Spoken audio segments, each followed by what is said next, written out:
I am Shivaji Bhaskar, Faculty of Russian at the School of Foreign Languages, IGNOU. I welcome you all to this course, Basics of Russian Communication Skills, Part 2.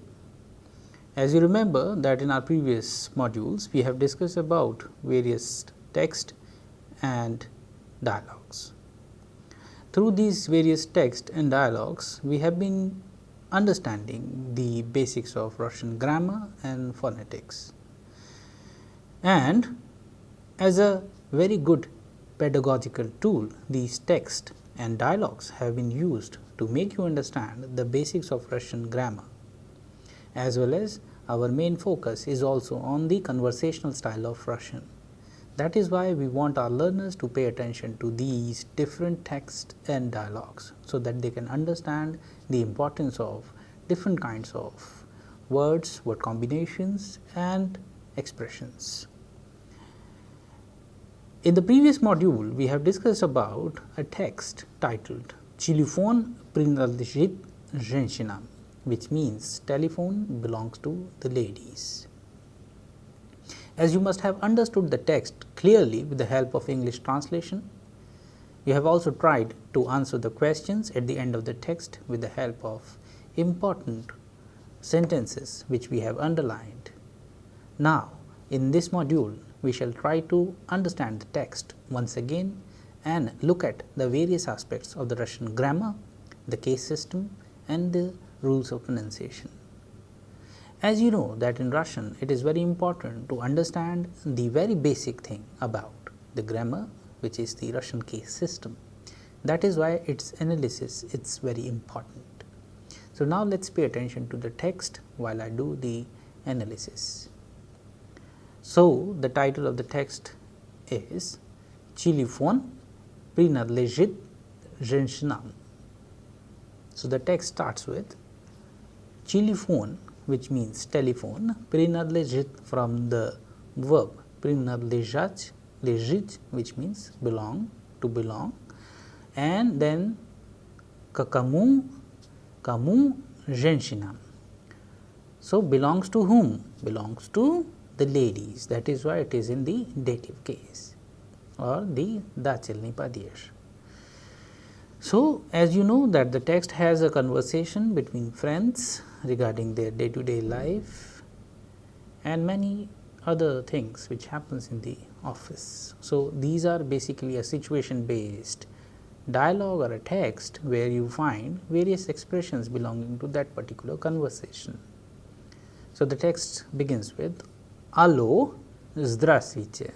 So, in Russian, whenever we call, we use allo, like hello in English, we say allo in Russian, and здравствуйте is the very formal way of greeting, like hello.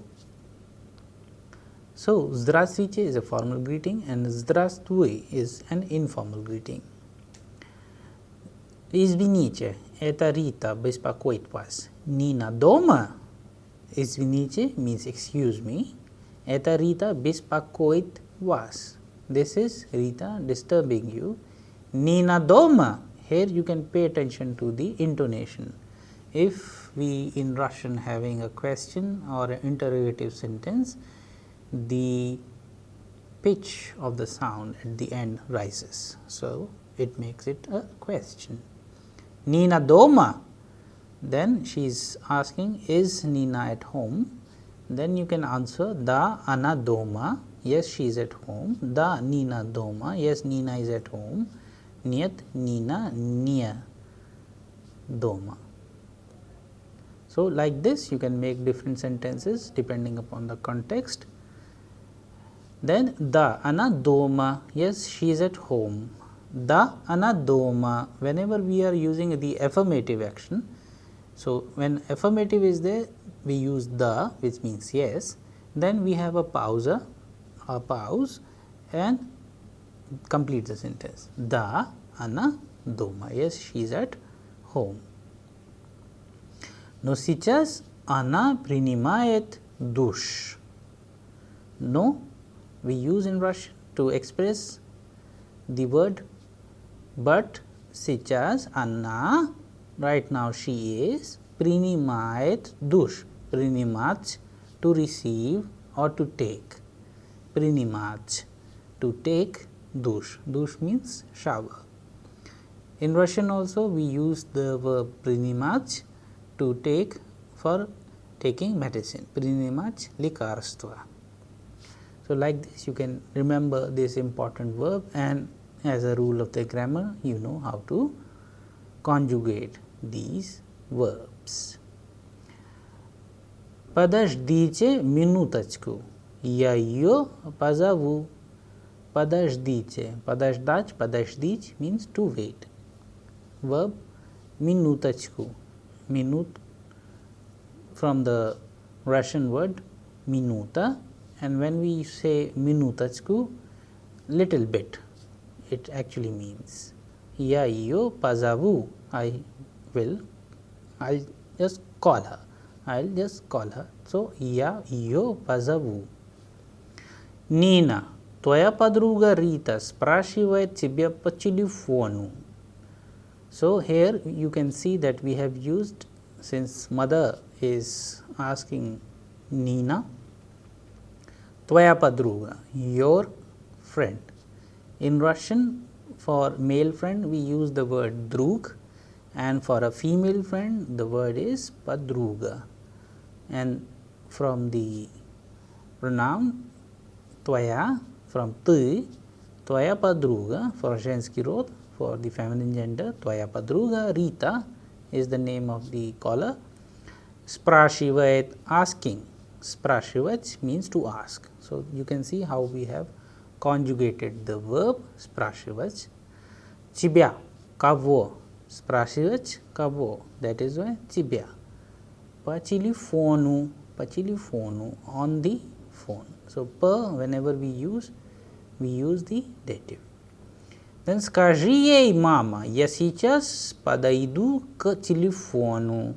Скажи ей, from сказать. Сказать means to say. And when we have conjugated the verb скажи, it means ты скажи ей. You tell her, мама, я сейчас подойду к телефону. I'll just come to the telephone. So, here again you can see that how the predlog к have been used. Алло, да я слушаю вас. From the verb слушать, я слушаю вас, I am listening to you.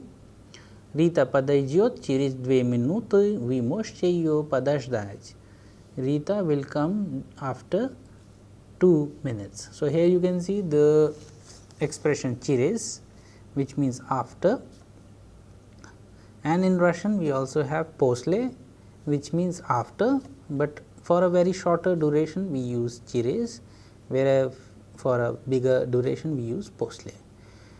2 minuty. Since when we do the numerals in Russian, minuta is a женский род, is a feminine gender noun. That is why when we do the counting, it is одна минута, 2 минуты, 3 минуты, 4 минуты, 5 минут.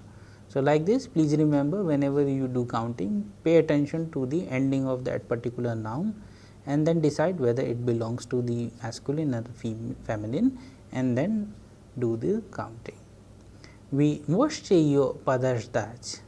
So, the mother of Nina is asking Rita to wait for her. Вы можете? Вы можете. Can you please? Can you? Ее? Can you wait for her? Подождать. To wait. Хорошо, я подожду. Okay. Хорошо means good. It also means okay, or it also means all right, depending upon the context. Я подожду. I shall wait for her. Скажите, пожалуйста, это сестра Нины? Tell me please, is this the sister of Nina? So, here you can see the word сестра of, for completing the expression of, you can see the ending of the word Nina changes into Nini, which actually tells us that it is in genitive case. So, sestra kavo, sestra nini. Нет, ее мама. Нет, это ее мама. No, this is her mother. However, if you want to complete the question like скажите, пожалуйста, это сестра Нини? Нет, это не сестра Нини, это ее мама.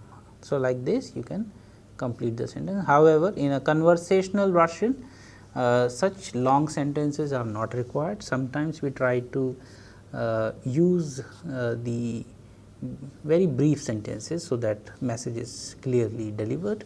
So, that is why please pay attention to that aspect as well, but as a learner of Russian you must understand the rules of the grammar and try to make complete sentences whenever you are writing. But if it is a conversational Russian, you are speaking with someone, then try to use it creatively, so that you can answer to the point. Да, я просто, ох, Наталья Петровна, это вы. Oh, for Russian, because there is no H, we have H in Russian. That is why to say oh, we use oh, oh, but the pronunciation is oh. Natalia Petrovna, это вы. Natalia Petrovna is the name of the mother of Nina. Это вы, is it you? У вас сегодня совсем другой голос. You have absolutely different voice today. So, у вас, you have, сегодня, today, совсем другой, almost different voice. Да, я просто немножко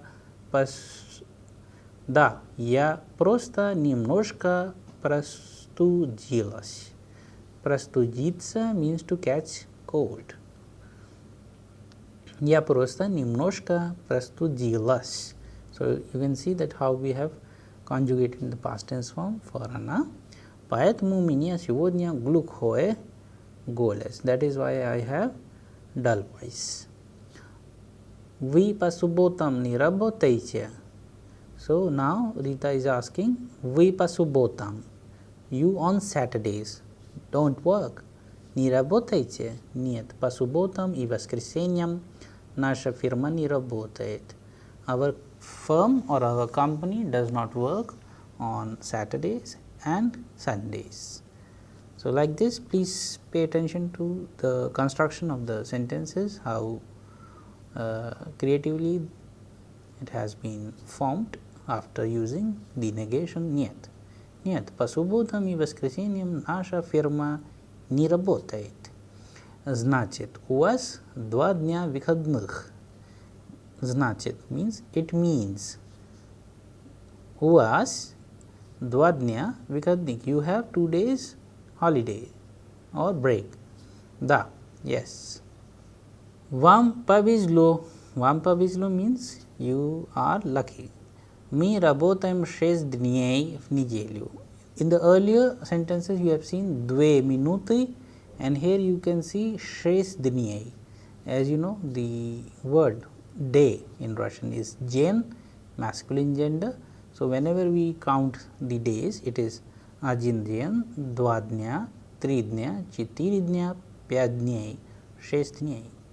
В неделю, and неделя changes into, after we use the v, changes into в неделю. Сегодня суббота и наш офис открыт. Today is Saturday, суббота и наш офис открыт, and our office is open. Rita поднимает трубку. Трубка means line, basically phone line. So, Rita picks up the phone. Hello, hello, mama, положи трубку. Hello, hello, mother, please put the phone down or put the line down. Хорошо, дочка, я сейчас положу трубку. До свидания, Rita. Хорошо, all right, daughter, I'll just put the phone down. До свидания means goodbye, Rita. Mother says to Rita. До свидания, Наталья Petrovna. Goodbye, Natalia Petrovna. Allo, Rita, это ты? So, after in conversation, in telephonic conversation, you see that how they are conversing now. Allo, Rita, это ты? Is it you, Rita? Да, Нина. Что ты делаешь дома? Уже 10 часов. Ты сегодня не придешь на работу? Yes, Nina. What are you doing at home? It's already 10. Are you not planning to come to the work today? Are you not coming to the work today? So, you depending upon the context, sometimes when you are trying to understand a text, you can think little creatively that suppose if you yourself is in that situation, what kind of conversation you would have had with your friend. So, please try to construct certain sentences while we are doing the analysis. You can also note down important words, word combination and expressions and verbs, so that after the analysis of this text you can do it yourself. Нет, дорогая, просто я не выспалась. Я поздно встала. Нет, дорогая, просто я не выспалась. Я поздно встала. No, dear, I could not sleep. I simply woke up late. So, here you can see that we have used the expressions like the verbs делать in the conjugated form, что ты делаешь дома, what are you doing at home. So, this in a interrogative, что ты делаешь дома, like this whenever you are asking a question, the intonation is very important, so that the other person could understand that you are asking a question. If you go to Russia, you would be using a lot of simple sentences, but the most important thing is that in these kind of simple sentences, there has to be clear demarcation that whether you are asking or whether you are negating or whether you are simply saying something. So, depending upon the context, please pay attention to the intonation. Simple sentence would always be flat without much complexities. Simple one verb will be used in a conjugated form. Whenever you are making an affirmative sentence, then you would use the and then little pause and then completing the sentence, and whenever you are using the negation, then you would use niet and nie, and whenever you are using the interrogative, then you have to have the intonation very correctly used, so that the pitch of the sound should rise at the end. So, these 4 different styles of communication is very important in Russian. However, as the beginners of Russian, it is required that you must understand these important nuances. Then уже 10 часов. You have already seen that we have seen minuta, день, now час. So, час is again masculine gender like день. When we count час, it is 1 час, 2 часа, 3 часа, 4 часа, 5 часов, and after the 5, 6, 7, 10 часов.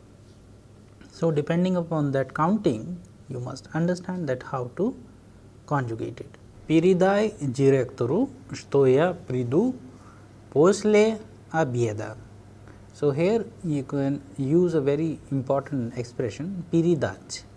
Передать, actually it means to convey.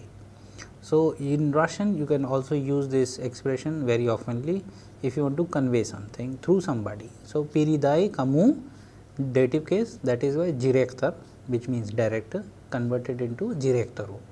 Передай кому, передай директору. Suppose if you want to give or convey greetings through someone, then передай маме. Передай маме means convey to mother. Передай отцу, convey to father. Передай брату, convey to brother.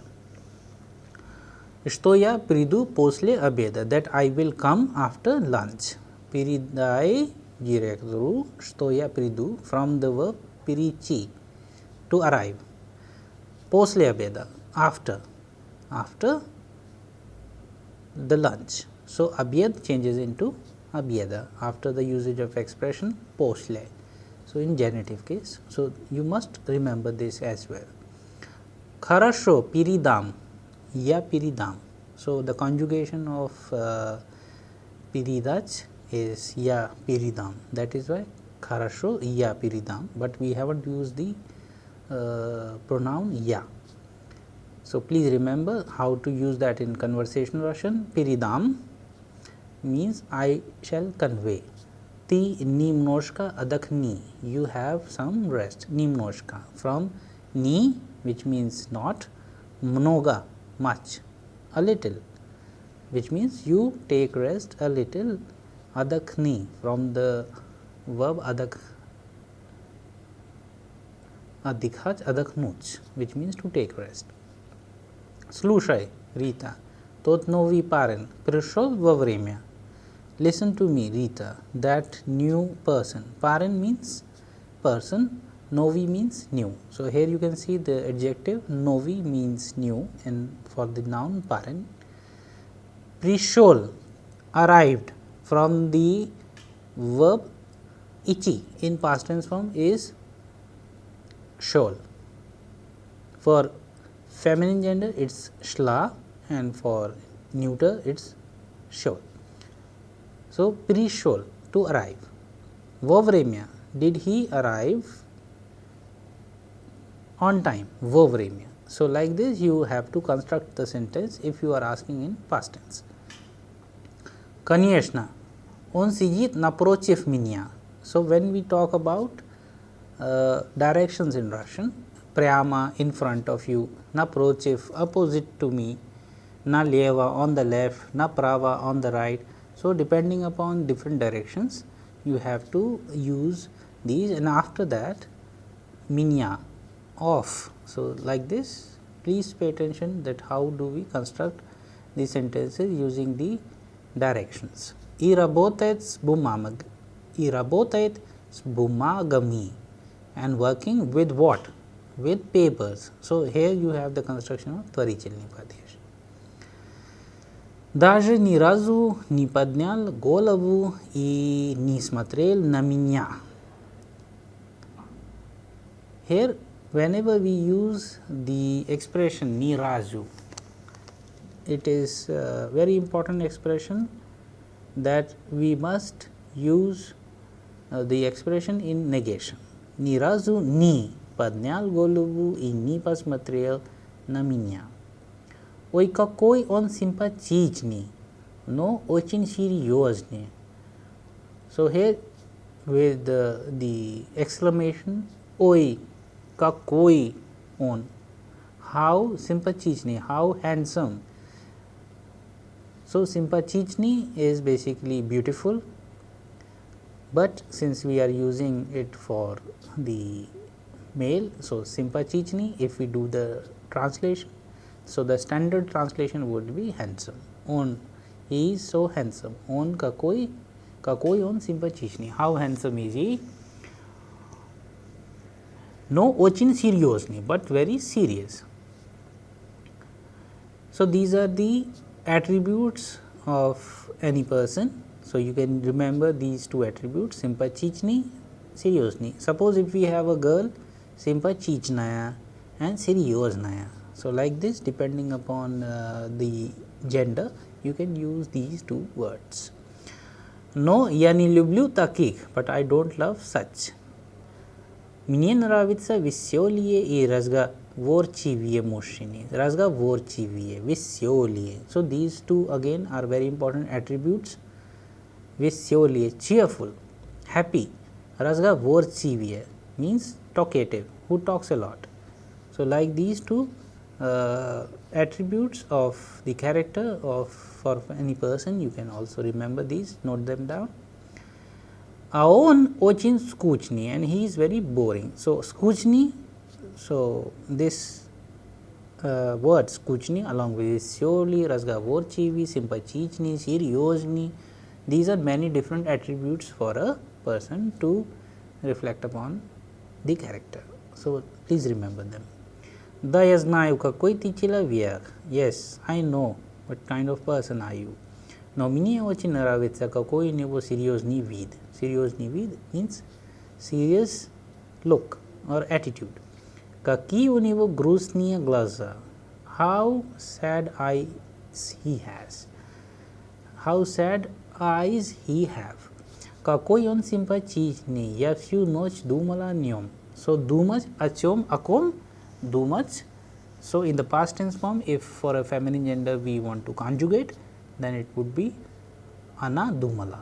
So всю ночь она думала о нем. The entire night she thought about him. Like this, if you want to convert the gender, всю ночь он думал о ней. So like this, please change as per the context. Он все время стоит перед мной, in front of me. Перед мной. It is again in त्वरिचलनी. какой он привлекательный. How influencing is he. So these again a very important adjective. Привлекательный, like серьезный, веселый, and симпатичный, etc. So please remember all these attributes. Теперь понятно, почему ты не спала всю ночь. Now again, see in this text itself you have used the expressions like через, you have used the expression like после, and now теперь. Теперь, now, like сейчас, but depending upon the context. Теперь понятно, now it is clear, now I can understand. Теперь понятно, from the verb понять and понимать, which means to understand. Почему ты не спала всю ночь? Now I understand why you did not sleep the entire or the whole night. Да, представляешь, я всю ночь думала об этом человеке. So here you can see that how we have used the prepositional case об этом человеке. Он очень интересный, ни с кем не разговаривает, все время работает с папками. Я все время чувствую, как будто я его уже давно знаю, я его и раньше видела. So most of the verbs you have seen here, like разговаривать, работать, чувствовать, and знать. So these different verbs you can also just note them down. Try to remember their conjugations and then how to conjugate them in past tense form and use in your own text. Ох, я представляю, в каком состоянии моя дорогая Нина. Состояние means situation or condition. Нет, Рита, ты меня не понимаешь, как я влюблена. No, Rita, you don't understand how I have fallen in love. К сожалению, this is again a very important expression in Russian. Whenever you want to show regret, you always use this expression. К сожалению. К сожалению means unfortunately. Это любовь с первого взгляда. This is the love of the first sight. Но только с твоей стороны, from your side. Он даже не знает, как тебя зовут. He doesn't even know what is your name. К сожалению, телевизор не работает. К сожалению, офис не работает. К сожалению, телефон не работает. So, unfortunately, then you can complete the sentence. That office не работает, the office is not working, or telephone is not working, or company is not working, or anything which is not working, you can use it with the expression к сожалению. Рита, ты, наверное, ревнуешь, поэтому так говоришь. Нет, дорогая, я тебя люблю и хочу, чтобы ты думала нормально, ты сумасшедшая. So, different kind of expressions which you can see that between these two girls, they have been using it. So, just depending upon the context and the gender, of course, you can also redo the text, you can change the characters from female to males and then conjugate the verbs, conjugate the important expressions and try to make sentences, then you will find it really interesting. I hope you all enjoy the text very much. We shall be bringing a few more such important text and dialogues related to conversational Russian, so that you not only learn the basics of Russian grammar and phonetics, but at the same time you can also learn how to use these different expressions creatively. Thank you.